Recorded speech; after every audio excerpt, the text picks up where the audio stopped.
I thought when I met my first wife in a Greek wedding in Warren, Ohio, that would be good luck. Hey, right. And it wasn't. It was a curse that's lasted all these years. Oh, no. My oldest son was 6 years old at the time. He's sitting on the floor next to me watching me shave. And then he says to me, I told Mommy she shouldn't kiss Uncle Stelios on the lips. She should only kiss you on the lips. And she told me to mind my own business. I felt like I had been electrocuted. And I kicked the bed. And she says, what? I said, who the fuck is Stelios? And I said, I'm gonna leave before I do something that I'm gonna regret for the rest of my life. Physically seeing red, like everything momentarily was a shade of red, and I thought, I'm gonna lose control of myself. The only fight I've ever been in my entire life. CIA actively seeks to hire people who have sociopathic tendencies. After 9/11, everybody went nuts. We were the good guys, we had been wronged, we were going to take revenge. And you're either with us or you're against us. And if you're against us, then get out. Do you think that the CIA at any point was trying to take out Trump? Not physically, no, I don't. Hey guys, it's Carlos Watson. Hey, my sisters and my friends and I are starting a wonderful new company. It's called Rose Media, but it's not just about podcasts, it's about community. It's about starting something big, which includes a conversation. And you know we need help. And if you're open to it today, I'd be enormously grateful if you'd support us on Patreon. Whether you do $10, 25, or 1,000, whatever you can do, we appreciate it, but we want to bring you magic and we want to do it every single day. So support us today. Don't wait. Don't tell us that you're going to do it next week. Do it today. Do it right now. Show us a little bit of love, and I thank you. He is back.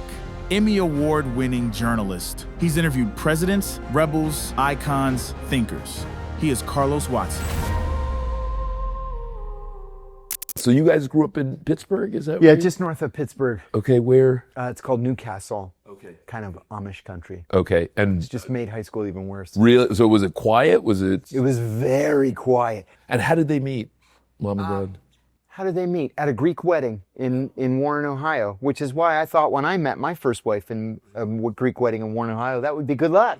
Hey, right. And it wasn't. It was a curse that's lasted all these years. Oh no! Wait, and so I was watching another conversation you were having.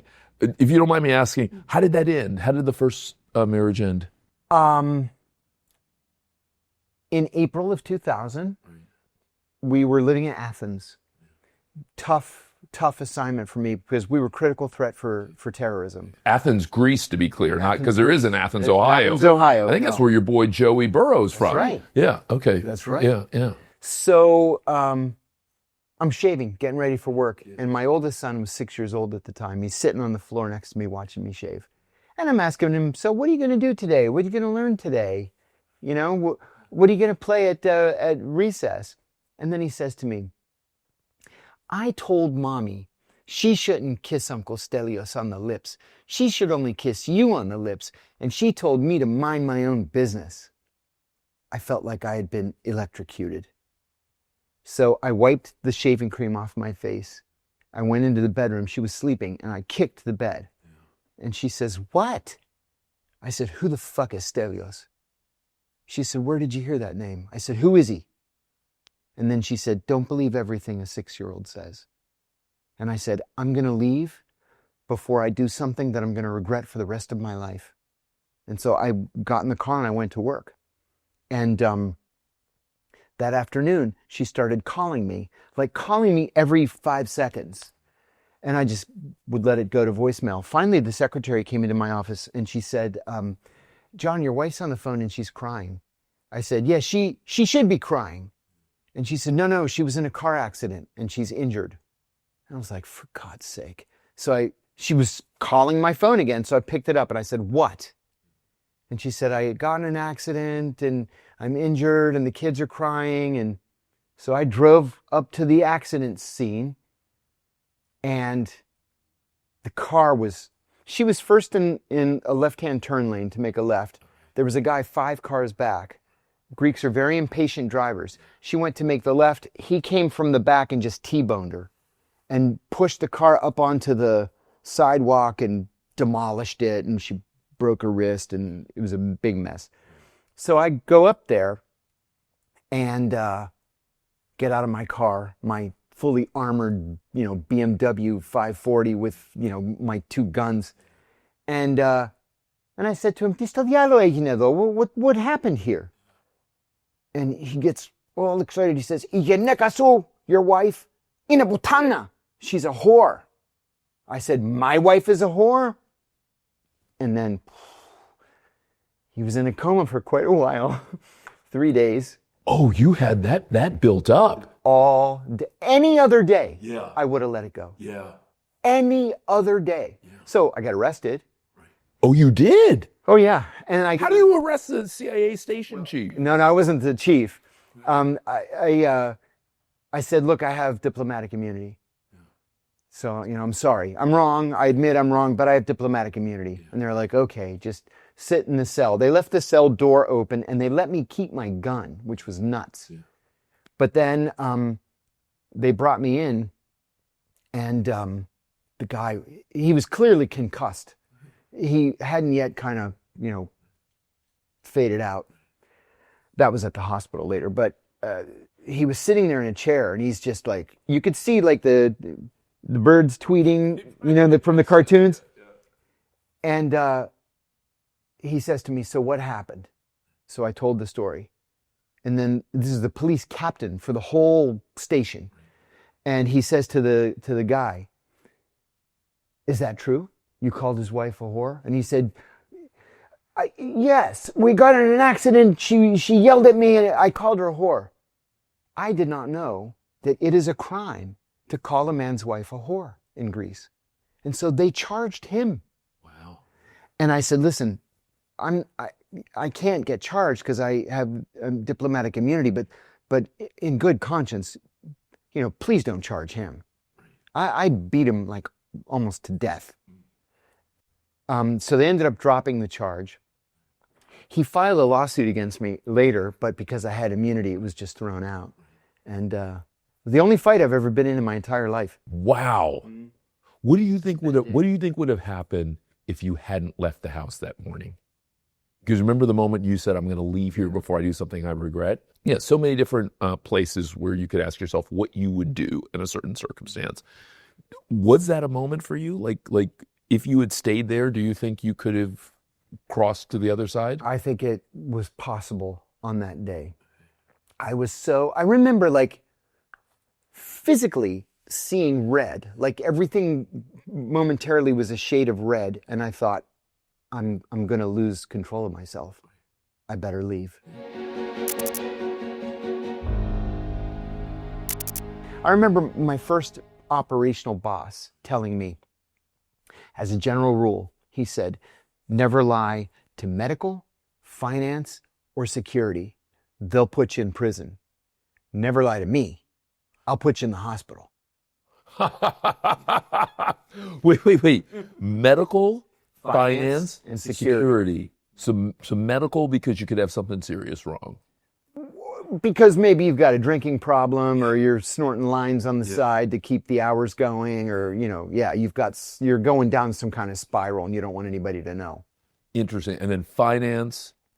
Yeah, every 6 months or so, we would get this all hands email from the director, whoever happened to be director, saying, one of your colleagues was arrested this morning by the FBI for misusing his CIA credit card. Let this be a warning to all of us, blah, blah, blah. Never charge a prostitute to your CIA credit card. And if you're going to steal from the CIA, steal millions. Don't steal $200 and then you get 6 months in jail. So that's what security will do to you.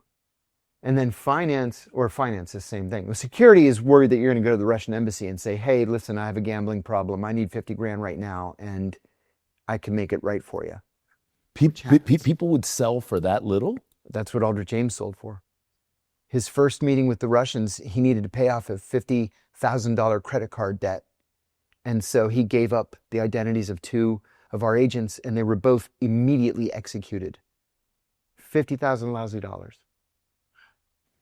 But you assume if you're a CIA officer, official, analyst, spy, that seems too little. It seems like to your point, if you were going to steal, you'd steal more, or if you were going to negotiate with the Russians, you would get. I don't know what you would get. He ended up $2 million wealthier. 12 people were executed because of his information. He ratted them all out, and then was so careless. He bought a $2 million house in Arlington, Virginia. He drove a Jaguar to work. Guy's making $70,000 a year with a $2 million house and a Jaguar. And then he was bragging in the office that he put an in-ground pool with a gazebo that he built. And everybody who worked with him knew he was drunk all day long. It's like, where's this money coming from? So somebody reported him to security. The problem then was that security sent the file to this 27-year-old kid who sat on it for 18 months while Ames continued to spy for the Soviets, and then drove over to his house and said, wow, that's a really nice house. And then that was it. Finally, there was a woman. That means he let multiple people get executed. Mm-hmm. Yes, he did. It was on his watch. Mm-hmm. And then there was a woman named Sandy Grimes who said, this is ridiculous. Either we're going to do an investigation or we're not going to do an investigation. So she did an investigation, and she found that he was making trips to Mexico City. And every time he would come back to Mexico City, he would make an enormous bank deposit, 100,000, 150,000. Remember, this is before 9/11, so there's no anti-money laundering law that you have to report it to the IRS if it's more than 10 grand. So she said, he goes to Mexico City, he comes back, and then within days, he puts $100,000 in the bank. He's got to be spying for the Russians. She's the one who caught him. And then in what's called the hot wash, where they go over like lessons learned, where did we fall asleep at the switch here? She did that investigation, and she sent a paper to the director recommending that 27 people be reprimanded, right? All through the chain of command. He had been a drunk for 20 years, and they just kept promoting him and promoting him and promoting him. So he would be somebody else's problem. Well, then they made him the chief of counterintelligence for the Soviet branch. Oh, he was a senior guy. Oh, he was a senior guy. He was a GS-15. I thought he was a regular dude. It was a GS-15. So he had the actual names of all of the sources that we had recruited that were penetrations of the Kremlin or penetrations of the KGB. And so the director, John Deutsch, decided that no, he's not going to reprimand or discipline these people. There are 7 who he's going to put a very strongly worded letter in their files. And she's like, you know what, this isn't for me. And she quit in 1993. So Deutsch, why do you think he did that? Why do you really think he did that? Why do you really think he walked away from it? Because when I hear you describe that, if you were at like a regular company, everybody would have been fired. Not everyone would have been fired, but you would have acted on Aldrich Ames within, like, I'm thinking about now, me. Like, if I had someone like that and it was that obvious, you're too small. Like, there's too much that matters, and someone could really mess something up for you. So you would. I don't think you'd let that go for a month. Well, and think of it this way. If you're a counterintelligence officer, let's say maybe you're even working in his branch, and you're like, our last 12 sources have been executed. There may be a problem here. Like, come on, people. What are you doing all day long? You know? When Robert Hanssen, the FBI traitor, who was also the chief of counterintelligence in the FBI, when he started ratting out sources and they started getting executed, as the chief of counterintelligence, he said, it's that CIA guy, Brian Kelly. Brian Kelly being the chief of counterintelligence at the CIA. So poor Brian, they put him on a leave without pay.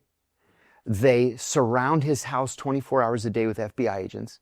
Other FBI agents go to Oregon, where his daughter was working in a nursing home, to tell her, you have to get your father to confess, because if we arrest him without a confession, we're going to ask for the death penalty.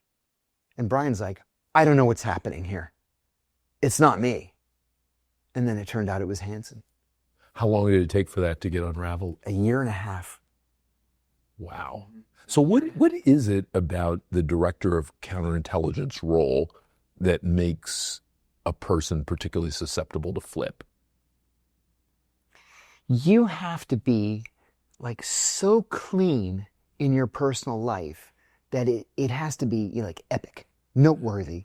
No drinking, no drugs, no gambling, no speeding, no cheating on your wife. Literally nothing that can be used against you. Did anyone ever try to flip you? No. And you're trained to expect it to come. It turned out when I was in the interview process, they asked me if I had ever had contact with somebody that I believed was a foreign intelligence officer. And I said, I don't have any idea. I will say that I won a scholarship junior year to study in the UK. And I went to this dinner party for all the people who had won this scholarship. And there was this was during communism, there was this young like educational attaché from the Hungarian embassy, and the guy would not leave me alone. And I thought, he must be gay or something. But he gave me his business card, and I said, I think I still have that business card. So this was like 3 years between when I met him and when I was going through the interview process. So I gave it to security, and they said, oh yeah, he's an intelligence officer. He was trying to get close to you early while you were still in college, so then when you graduated, he could say, hey, do us a favor. We'll give you lots of money if you join the CIA. Oh, interesting. So they try to catch people early and then get them to join. Yeah. So go big picture for me for a second.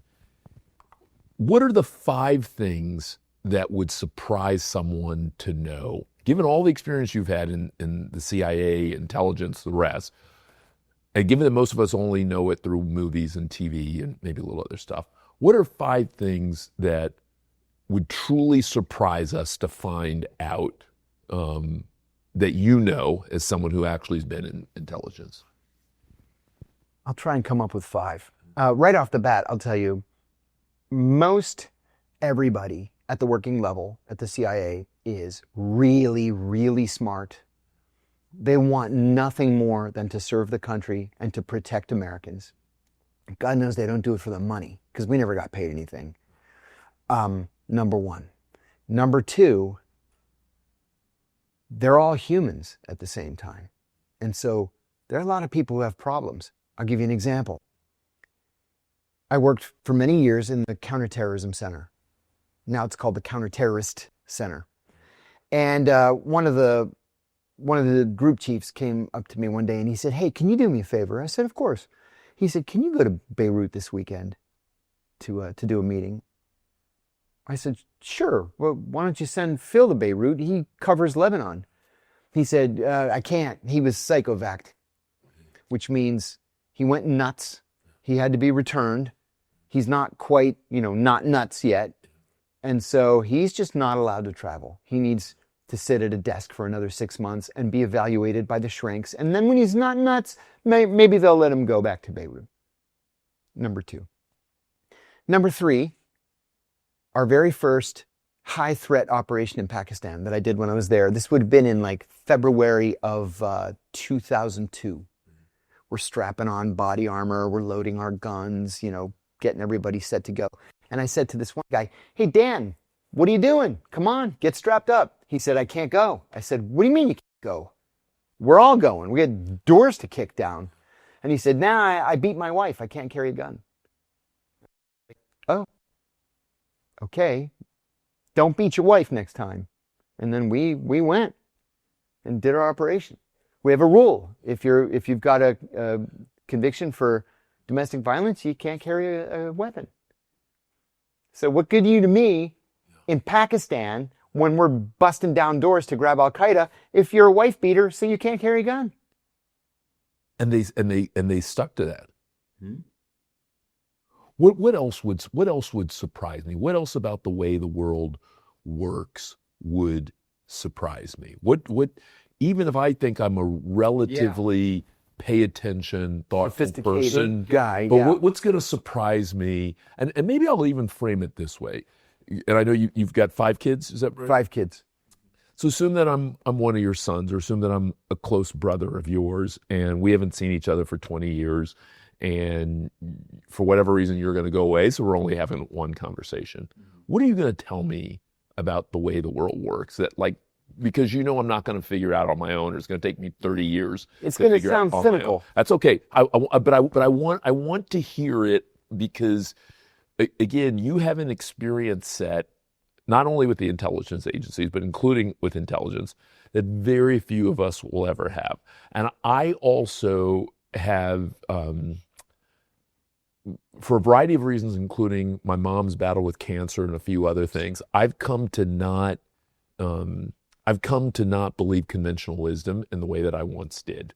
Oh, yeah. And I've come to appreciate that I may be A, looking in the wrong direction, and B, even when I'm looking in the right direction, seeing the wrong things, right? And so I'm definitely on a journey to learn a little bit more and to hear a little bit more of the truth than maybe I have in the past. So if you were going to make the rest of us, or maybe just make me a little bit smarter, you were prepping me for the rest of my life, right? I'm your son. I'm 21. You're prepping me for the rest of my life. This may be the only conversation we're going to get to have. So whatever truths you have, you're not going to get to tell me 10 years from now, 20 years from now. Like, give me the stuff now. I would tell you that, again, this is going to sound cynical, so I apologize in advance. Tell you that it's been my experience that the world is usually not what it seems, right? You can never get inside the head of another human being. You just can't. We may think we really, truly know somebody. We don't. We never know what's going on. We never know what's going on in people's private lives. And so you always have to be wary, and you have to be self-protective.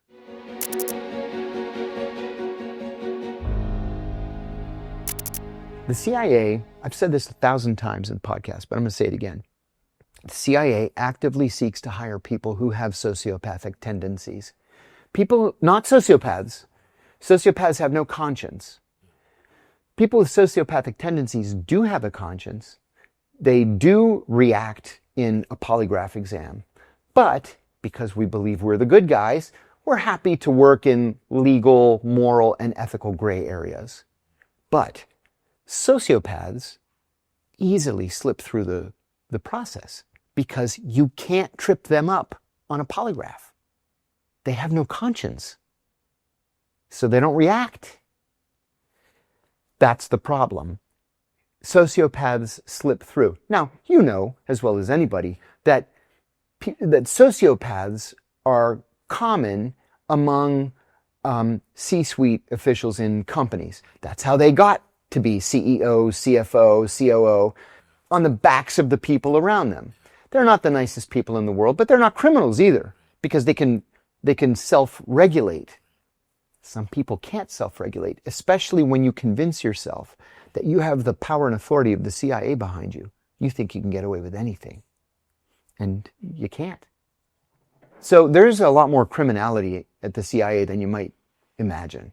A lot more criminality. It's not just some idiot spending $200 on his CIA credit card to buy a prostitute. It's people carrying out real crimes. So Tucker Carlson, who I know you're friendly with, says that and I think his dad or someone was in the intelligence, said that he's come to believe that the intelligence community is actively undermining society. I've come to the same conclusion. Because now the CIA is weaponized against people that, don't fit the mold. Whether you're John, who says, hey, wait a minute, there's a law against torture, and we probably shouldn't be doing this. No, prison for you. Or whether you're Donald Trump, like, oh, we don't like this guy. We can't control him. Let's steal the election. What's happened? Do you think that the CIA at any point was trying to take out Trump? Not physically. No, I don't. Well, why not physically? Haven't we done it before? Well, I've had a lot of conversations on this topic. But let me ask you this, because again, you are a super sophisticated guy. Like, if I heard someone say that they released all the documents, whether it's about Epstein, whether it's about Kennedy, whether it's about whatever, I don't really believe that they released all. Just like I didn't believe it with Clinton, with Bush 2, rather, with Obama. Congress passed this law saying you have to release all the documents. Even Biden. But Trump was just so public about his desire to release the information. Like Hillary Clinton was with the UFO information. On my first day, I'm going to sign an executive order. We're going to know about the UFOs. I was like, okay, finally. Plus, my God, 60 years had passed. And no, after 60 years, it's just too much. For people who don't know the story, like give me whatever you want to call it, the 2-minute, 3-minute version, and then let's dive into pieces of it. But so the kid from Pennsylvania comes to D.C., George Washington, fulfilling kind of a kid's dream of being a spy. It sounds like he gets recruited to become a spy. Yes, in graduate school. And becomes a spy. Yeah, I got lucky. And so I remained in the Directorate of Intelligence, which is the analytic directorate, until August of 1993. Then was given a legit State Department job. Because to make the senior intelligence service, you have to do a rotation in the policy community, which is either the White House, the State Department, or the Defense Department. And you have to do a rotation in another directorate, which is Operations, Science and Technology, or Administration. So I did my rotation to State. I went to Arabic training for a year, mastered it, because I always wanted to learn Arabic. In fact, when I finished Arabic and I went to Bahrain, and the ambassador spoke Arabic. I was so fortunate to work for this absolutely wonderful ambassador. This was David Ransom in Bahrain. Just loved the guy. And he said to me, hey, I've got a meeting with the Minister of Awqaf and Islamic Affairs. He doesn't speak a word of English. My Arabic's a little rusty. He says, can you come with me and be my translator? I said, oh, I'd love to. So we went together. And it was not a normal thing for an American ambassador to meet a minister of religious affairs, but he just wanted to pay a courtesy call. How are you, Your Excellency? So nice to meet you. Your country's lovely. We have good relations, that kind of thing. And so we went, and I did the translation. And as we were leaving, the minister stops me, and he said, your Arabic is excellent, young man. And I said, thank you, Excellency. And we got in the car, and the ambassador said, it really is excellent. Yeah, and one time I was in Yemen, and I flew back to D.C., and I thought, should I go to sleep? I'm just going to go home, go to sleep. And I thought, I'll go into headquarters, and I'll just do my accounting. So I go in, it's like 10 o'clock in the morning, and I kind of snuck in. So I'm in my cubicle, I'm just doing my accounting so I can get reimbursed. And my boss sees me, and he says, hey, I didn't know you were back. I said, I'm actually not back. I just flew in, I just want to do my accounting, and I'm going to go home and go to sleep. And he says, okay, well, can you go to Sudan? And I said, what? I was just 1 hour from Sudan. I said, when? He goes, 3 o'clock? I said, oh, come on, man. Why? He said, well, there's a walk-in, and nobody speaks Arabic there right now, and you got to go to Sudan. I said, all right. I said, let me go home and do a load of laundry. So I did, and then I drove back to the airport and then flew back to Sudan again. But I liked it. I enjoyed it. It was exciting. And so you're rising. Are you on your way to becoming the director of the CIA? Yeah, I wish. I mean, were you on that trajectory? Would someone reviewing the rising young superstars have tabbed you as one of the rising young superstars? No, that is a very, very political position. And there have only been 3, I guess, directors over the years who were career CIA officers. Everybody else has been an outsider. The former FBI director, lots of generals, which I think has always, historically been a big mistake. And why would they want generals? I don't know. You get 4 shiny stars on your shoulder and they think that you're Superman, you can do anything. And it was my experience that people became four-star generals by saying, yes, sir. You don't want somebody in that position to say, yes, sir. You want somebody in that position who can say, Mr. President, let me tell you why that's a terrible idea, right? You need somebody with the wherewithal to stand up to the policymakers. So it's so clear to me that you still love and revere the work that you did, and that you were one of the fortunate people in this life who actually got to do something that they both dreamed of. I thoroughly enjoyed my career. Yeah, you enjoyed it. But after 9/11, everybody went nuts. They just went nuts. They acted like law, whether domestic or international, meant nothing to us. We were the good guys. We had been wronged. We were going to take revenge. And you're either with us or you're against us. And if you're against us, then get out. I want to do one last thing, rapid fire. Maduro in Venezuela. You know, I'm of two minds of Maduro. First of all, it's very bad form to just invade a country and snatch its leader and then, kill 80 people and leave. It's very bad form. It's a violation of international law. It is not a violation of U.S. law. We've had a law in the United States since 1985 allowing us to do exactly that, thanks to the Kiki Camarena case. I wouldn't have done it. Maduro's, not a nice guy, but this whole drug thing is grossly overstated. You want to invade a country? Invade Mexico. That's where the problem is. Gaza.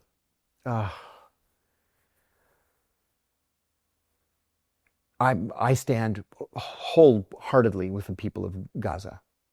The Israelis have murdered and starved as many people as they possibly could.